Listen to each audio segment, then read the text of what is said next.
Hi అండి, అందరికీ నమస్తే. Welcome to lucky media. మీరు కనుక మన ఛానల్ ఫస్ట్ టైం చూస్తున్నట్లయితే కనుక మన ఛానల్ సబ్స్క్రైబ్ చేసుకోండి. అంతేకాదు పక్కన ఉన్న బెల్ ఐకాన్ కూడా యాక్టివేట్ చేసుకోండి. ఫ్రెండ్స్, L1 L2 లబ్ధిదారులకి న్యూ అప్డేట్ అయితే వచ్చిందండి. ఇక ఇందిరమ్మ ఇళ్ళ స్టేటస్లో కొత్త అప్డేట్ అయితే వచ్చింది. అది ఏంటి అనేది నేను చెప్తానండి. ఇలా వస్తే మాత్రం 100% ఇల్లు గ్యారంటీ అండి. ఆ అప్డేట్ ఏంటి అనేది నేను తప్పకుండా చూపిస్తానండి. ఇది L1 వాళ్ళకి ప్రస్తుతానికి వచ్చింది. సేమ్ అదే మాదిరిగా L2 వాళ్ళకి కూడా వస్తుందండి.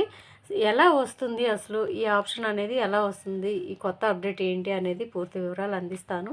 దానికన్నా ముందుగా మన ఛానల్ ఫస్ట్ టైం ఎవరైనా సరే చూస్తున్నట్లయితే మన ఛానల్ సబ్స్క్రైబ్ చేసుకొని గంట సింబల్ ఆల్ అని పెట్టుకోండి. అంతేకాకుండా మన ఛానల్లో వీడియోస్ చూసిన తర్వాత మన వీడియోస్కి ఒక చిన్న లైక్ ఇచ్చి సపోర్ట్ చేస్తూ ఉండండి. ఎప్పటికప్పుడు లేటెస్ట్ అప్డేట్స్ వస్తే తప్పకుండా మన ఛానల్లో వీడియోస్ అనేవి పోస్ట్ చేస్తారండి. అంతేకాదండి, ఈ వీడియో చూసిన తర్వాత ఒక చిన్న లైక్ ఇచ్చి సపోర్ట్ చేయండి. మీరు లైక్ చేయడం వల్ల ఎక్కువ మందికి వీడియో రీచ్ అవుతుంది, ఎక్కువ మందికి వీడియో వెళ్తుందండి. ఎక్కువగా లైక్ చేయడం వల్ల వీడియోస్ ఏమవుతాయంటే పుష్ చేయబడతాయండి ఎక్కువ మందికి. అందుకనే దయచేసి వీడియో లాస్ట్లో ఒక చిన్న లైక్ ఇచ్చి సపోర్ట్ చేయండి. ఇక లేట్ చేయకుండా మిమ్మల్ని విసిగించకుండా టాపిక్లోకి అయితే వెళ్ళిపోదామండి.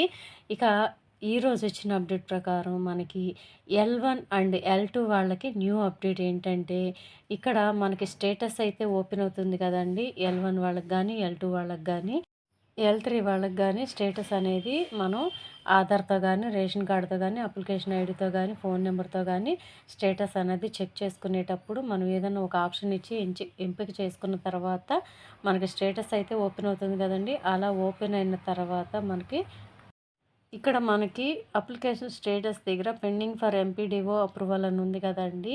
ఇప్పుడు ప్రజెంట్ అప్డేట్ ఏమొస్తుందంటే పెండింగ్ ఫర్ కలెక్టర్ అప్రూవల్ అని వస్తుందండి.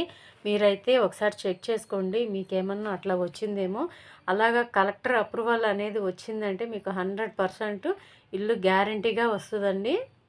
ప్రస్తుతానికైతే ఇక్కడ అప్లికేషన్ స్టేటస్లో పెండింగ్ ఫర్ ఎంపీడీఓ అప్రూవల్ అని ఉంది కదా గ్రీన్ కలర్లో, అక్కడ గ్రీన్ కలర్లోనే పెండింగ్ ఫర్ కలెక్టర్ అప్రూవల్ అని వస్తుందండి. ఇది ప్రస్తుతానికి L1 వాళ్ళకి వస్తుందండి. L2 వాళ్ళకి ఇంకా అప్డేట్ అవ్వలేదు. వాళ్ళకి కూడా సేమ్ యాస్టీస్గా ఇలాగే వస్తుంది, పెండింగ్ ఫర్ కలెక్టర్ అప్రూవల్ అనే వస్తుంది. వన్స్ కలెక్టర్స్ దగ్గరికి ఈ అప్లికేషన్ స్టేటస్ అనేది వెళ్ళిన తర్వాత ఇక్కడ పెండింగ్ ఫర్ ఎంపీడీఓ అప్రూవల్ అని ఉంది కదా, తర్వాత కలెక్టర్ అప్రూవల్ అని వస్తుందండి. ఆప్షన్ అనేది పెండింగ్ ఫర్ కలెక్టర్ అప్రూవల్ అని వస్తుంది. అలాగా వచ్చింది అంటే మీ స్టేటస్ కలెక్టర్ గారి దగ్గరికి వెళ్ళిపోయినట్లే. ఎంపీడీఓ గారి దగ్గర నుంచి ఆయన దగ్గర నుంచి అప్రూవల్ అయ్యి కలెక్టర్స్ దగ్గరికి వెళ్ళిపోయినట్లే. వన్స్ ఆయన దగ్గరికి వెళ్ళిన తర్వాత తప్పనిసరిగా ఆయన అప్రూవల్ చేసేస్తారండి. ఎందుకంటే ఇక్కడ అన్ని చెకింగ్లు అయిన తర్వాతే కలెక్టర్ దగ్గరికి వెళ్తుంది కాబట్టి ఆయన అయితే వెంటనే కలెక్టర్ గారు ఎవరైతే ఉన్నారో వెంటనే అప్రూవ్ చేసేస్తారండి ఈ అప్లికేషన్ని. ఇక L2 లబ్ధిదారులకు కూడా సెకండ్ టైం ఓపెన్ చేసే స్టేటస్లో ఇవ్వండి పెండింగ్ ఫర్ ఎంపీడీఓ అప్రూవల్ అని ఉంది కదా, అక్కడ కూడా గ్రీన్ కలర్లో L2 లబ్ధిదారులకి పెండింగ్ ఫర్ కలెక్టర్ అప్రూవల్ అని వస్తుందండి. మీరైతే ఒకసారి చెక్ చేసుకోండి. ఇప్పుడు ప్రస్తుతానికి L2 లబ్ధిదారులకి ఏం అప్డేట్ అవ్వలేదు. ఇది ప్రస్తుతానికి L1 లబ్ధిదారులకే చూపిస్తుంది. నెక్స్ట్ L2 లబ్ధిదారులు కూడా తప్పకుండా అలా చూపిస్తుందండి. సో ఇదండి L1 L2 లబ్ధిదారులకు వచ్చిన అప్డేట్. ఈ అప్డేట్ కనుక మీకు నచ్చినట్లయితే మీ ఫ్రెండ్స్లో ఫ్యామిలీ మెంబర్స్లో అందరికీ షేర్ చేసి ఒక చిన్న లైక్ ఇచ్చి సపోర్ట్ చేయండి. Thank you.